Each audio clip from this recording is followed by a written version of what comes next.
Welcome back guys to another video. आपने मेरी cap पहन के तो आपको पता चल गया होगा कि आज हम कहाँ पे आए।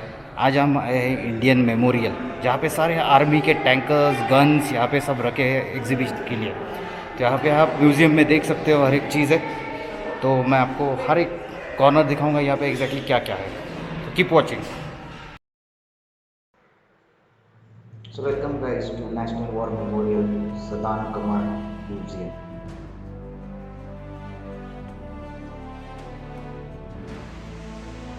तो ये है FRT-FV434 Abbott tanker.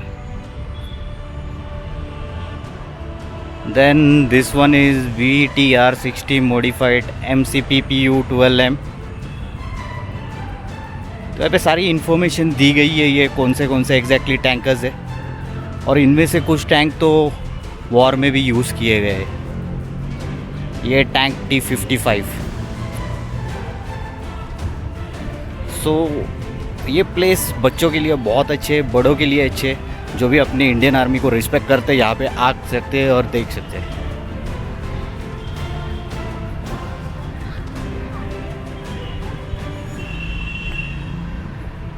ये है टैंक विजंता।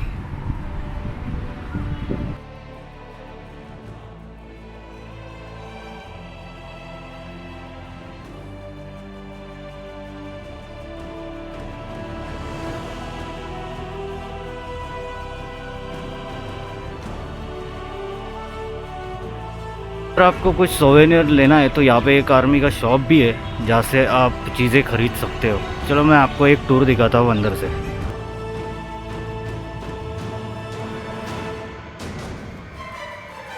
यहाँ पे एक स्टोर है जहाँ पे आप सोवेनियर ले सकते हो इंडियन आर्मी रिलेटेड।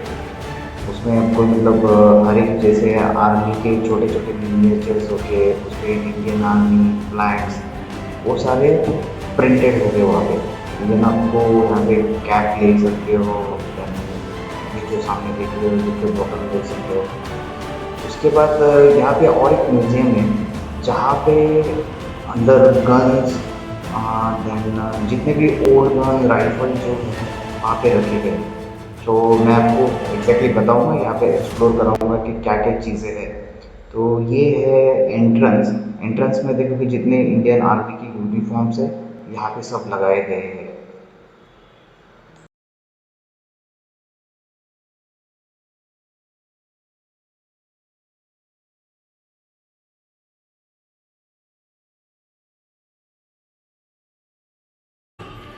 ये .30 कैलिबर M19।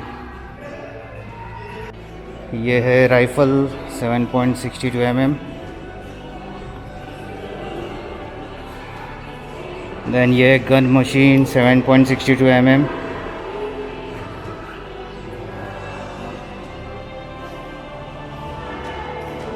और यहाँ पे है light anti tank grenade launcher. Let's move on to next. ये है लॉन्चर 40 mm।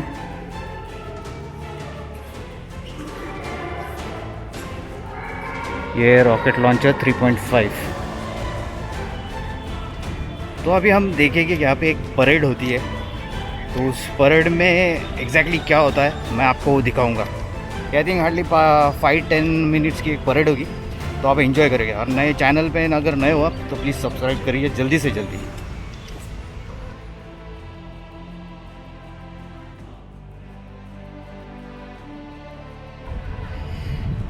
सारे जहाँ से अच्छा हिंदुस्तान है हमारा, एक जोश भर जाता है ये सारी चीज़ें देख के।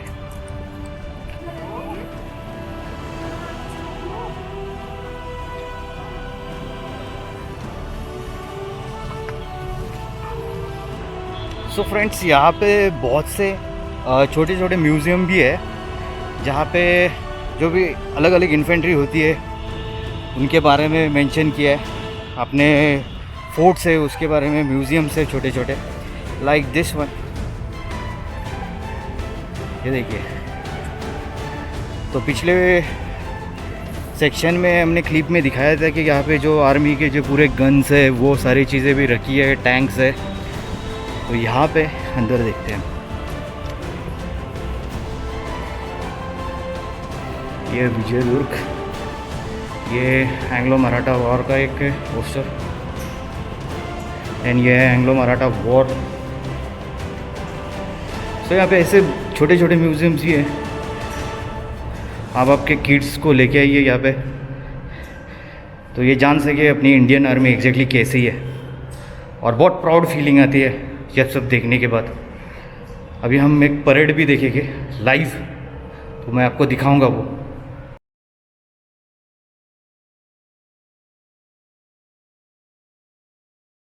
अपने महान सैनिकों द्वारा किए गए सर्वोच्च बलिदान के लिए राष्ट्र कर्तव्य गाथा की अभिव्यक्ति है। स्मारक के मध्य 60 फीट ऊंचाई तक ग्रेनाइट से बना स्तंभ, जिसके तीनों ओर महाराष्ट्र से संबंधित सशस्त्र सेना के वीर शहीदों के नाम संगमरमर के पैनल पर अंकित किए गए हैं। ठीक पीछे की दीवार पर दक्षिण कमान के जिम्मेदारी के अंतर्गत आने वाले 10 राज्यों, जिसमें महाराष्ट्र, गुजरात,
आपके सामने शहीदों को सलामी देने हेतु 340 मीडियम रेजिमेंट की गार्ड उपस्थित होगी, जिसमें 1 जेसीओ, 6 एनसीओ और 10 जवान शामिल हैं।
जैसा कि आप सबको मालूम है, हम सभी यहाँ पर शहीदों के सम्मान के लिए एकत्रित हुए हैं, जिन्होंने भारतीय सेना की सर्वोच्च परंपरा को निभाते हुए देश की रक्षा के लिए अपने प्राणों की आहुति दी है।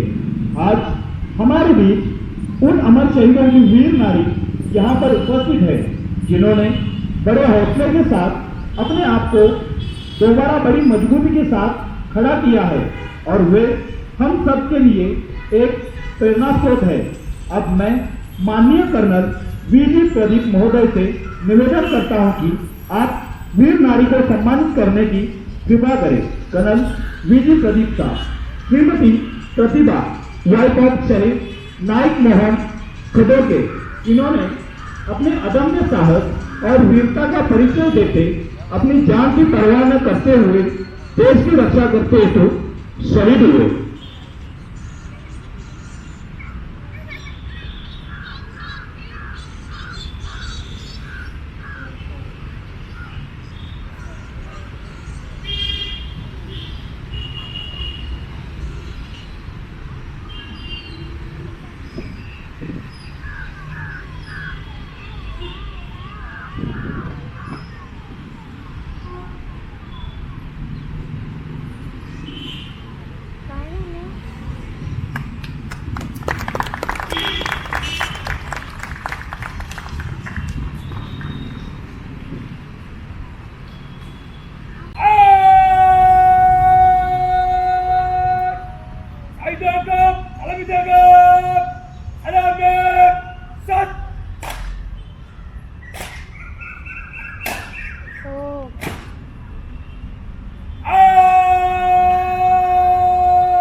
एवढे पैसे काढले झेंडे.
देशवासियों का स्वागत करता हूं।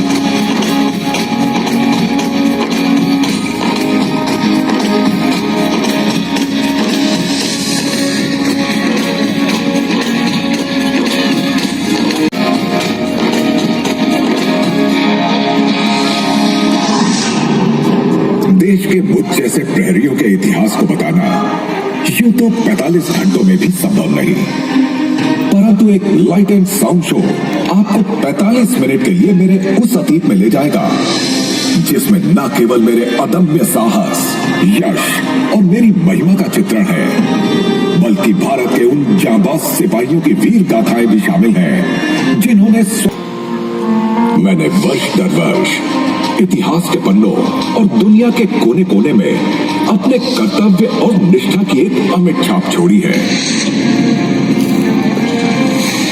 उन्होंने भर दिया खुद को तोपों के दहानों में, उन्होंने भर दिया खुद को तोपों के दहानों में। कहां मिलती है ऐसी दास्तानों में।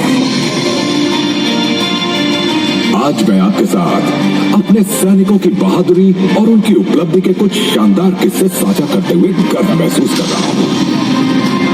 ये कहानी है मेरी आजादी की, आपकी आजादी की और महान भारत की आजादी की।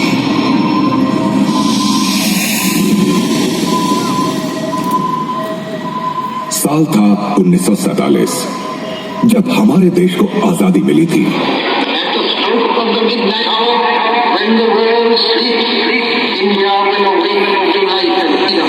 पूरा राष्ट्र जश्न में तो डूबा था, लेकिन भारी उथल पुथल, व्यापक तबाही और रक्तपात से ग्रस्त था।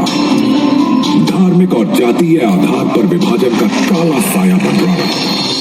हालांकि इस सब के बावजूद भारतीय उपमहाद्वीप के भीतर विदेशी बलों की मौजूदगी एक और नए संघर्ष के संकेत दे रही थी, अर्थात पुडुचेरी में फ्रांसीसी और गोवा में पुर्तगालियों का दबदबा समाप्त नहीं हो रहा था।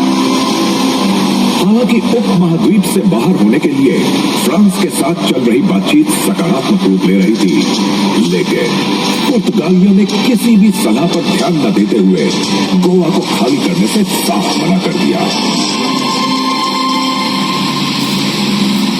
अंततः गोवा की मुक्ति के लिए 18 दिसंबर 1961 को ऑपरेशन विजय शुरू किया गया। राष्ट्र और देश के उन समुद्री तटों की पुकार पर जब मेरे रणबांकुरों के सुसज्ज दस्ते ने वास्को डी गामा की रेतीली सरजमी पर कदम रखे, तो उनके तेवर देख जिद पर अड़े पुर्तगालियों ने बाहर का रास्ता अपनाने में ही अपनी भलाई समझी, और इस तरह गोवा भी गुलामी के एक कलंक से मुक्त हो गया। ये मेरी मौजूदगी का एक करिश्मा ही था।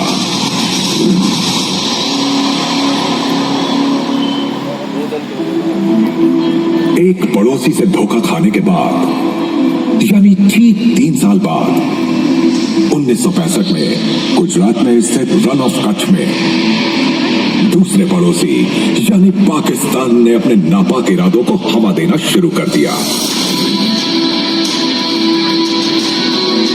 रन ऑफ कच्छ दुनिया के सबसे बड़े नमक रेगिस्तानों में से एक है तथा तेल और प्राकृतिक गैस का समृद्ध भंडार भी है। तेल भंडार के दोहन के लिए पाकिस्तान ने कच्छ के उत्तरी हिस्से पर दावा किया। उसके सैनिक हमारे क्षेत्र में चले आए और 9 अप्रैल 1965 को हमारी सरदार पोस्ट पर हमला किया।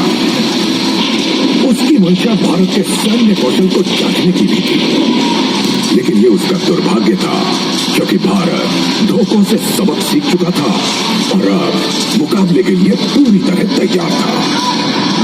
मुझे हर कीमत पर अपने क्षेत्र के हर इंच का बचाव करना था।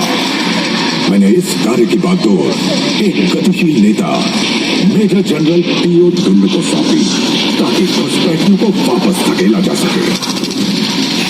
24 अप्रैल 1965 को शुरू हुई गहन लड़ाई के 6 दिनों के भीतर ही मेरे सूरमाओं ने दुश्मनों को खदेड़ दिया और 1 मई 1965 को युद्ध विराम की घोषणा की गई।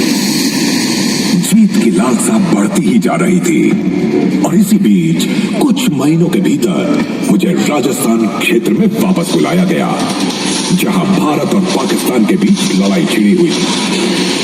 इस बार जिम्मेदारी मेरे 11 इन्फेंट्री डिवीजन के प्रहरियों को दी गई थी, जो अपने प्रतीक चिन्ह यानी गोल्डन कटार की तरह ही निडर थे। इन सैनिकों ने दुश्मन पर भारी कार्रवाई की कईयों को मौत के घाट उतारते हुए गदरा शहर पर कब्जा कर लिया।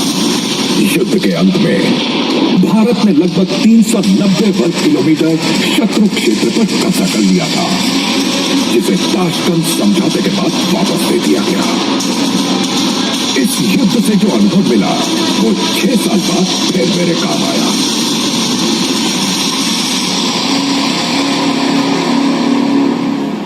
अभी कुछ समय हुआ भी न था कि 1967 में चीन ने भारत की पूर्वी सीमाओं में एक नई खुराफात शुरू कर दी, जैसे कि वो हमारे दृढ़ संकल्प की परीक्षा लेना चाहता हो।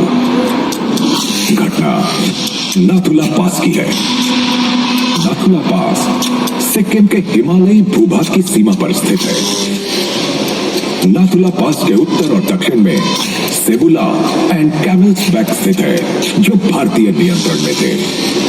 सितंबर 1967 में भारतीय सैनिकों ने नाथुला पास के दक्षिण क्षेत्र के निकट जब सीमा रेखा से संबंधित बाढ़ बांधने का काम शुरू किया तो चीन ने इस निर्माण कार्य पर आपत्ति जताई और इससे भारतीय और चीनी सैनिकों के बीच तीखी झड़पें भी हुई।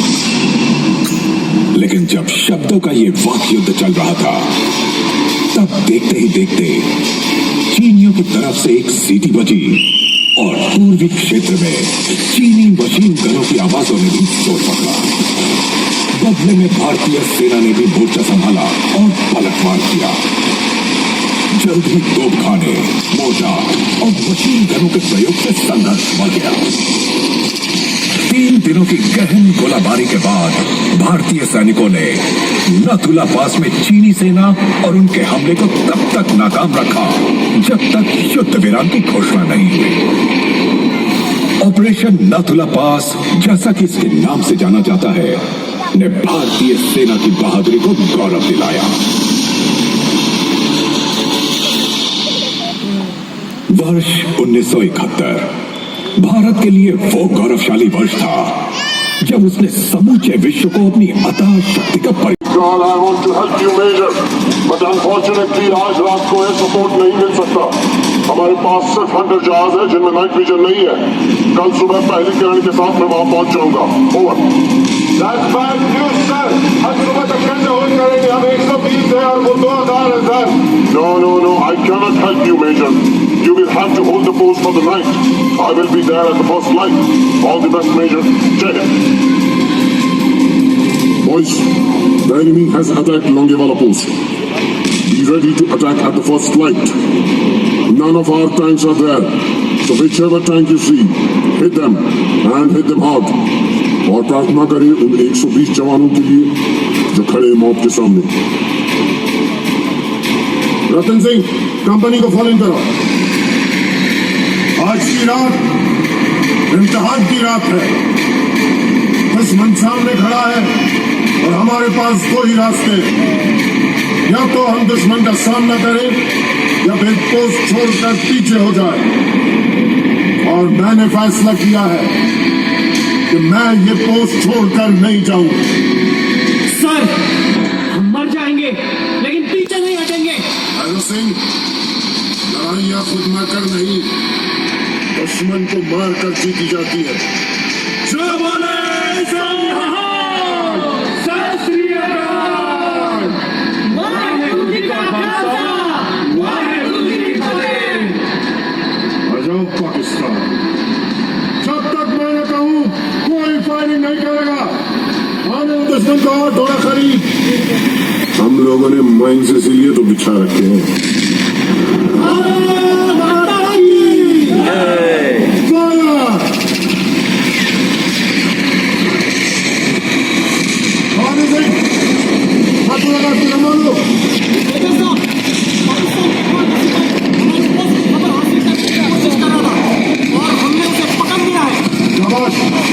उससे पाकिस्तान का प्लान पता करते हैं।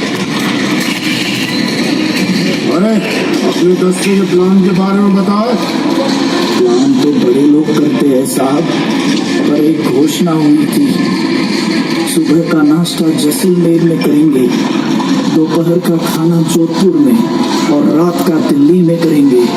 दिल्ली और जोधपुर तो दूर की बात है, पहले लोंगेवाला तो पार करके दिखाओ।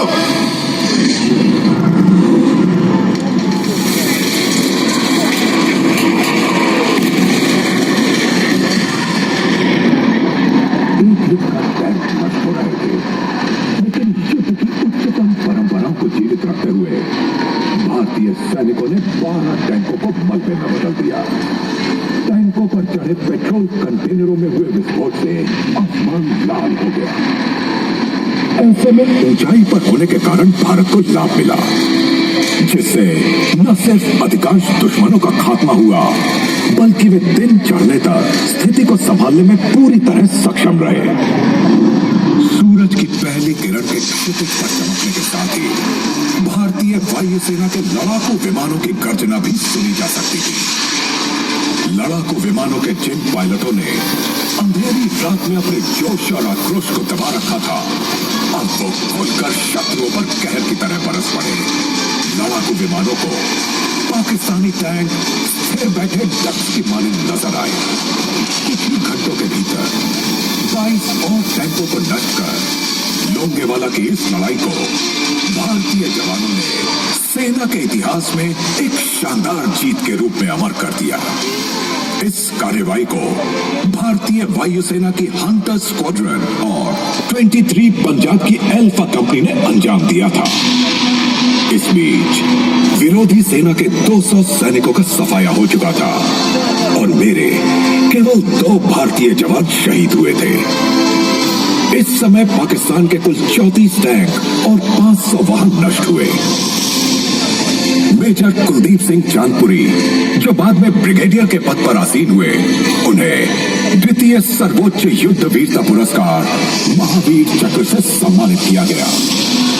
ये एक ऐसा युद्ध था जिसमें भारतीय सेना के मुट्ठी भर सैनिकों ने अपने साहस, हिम्मत, धैर्य और दृढ़ संकल्प का अभूतपूर्व प्रदर्शन किया था। मेरा सीना गर्व से चौड़ा हो जाता है जब मैं इस शानदार ऑपरेशन को याद करता हूं। मैं फिर से जी उठता हूं। वास्तव में ये मेरी सबसे शानदार उपलब्धियों में से एक है।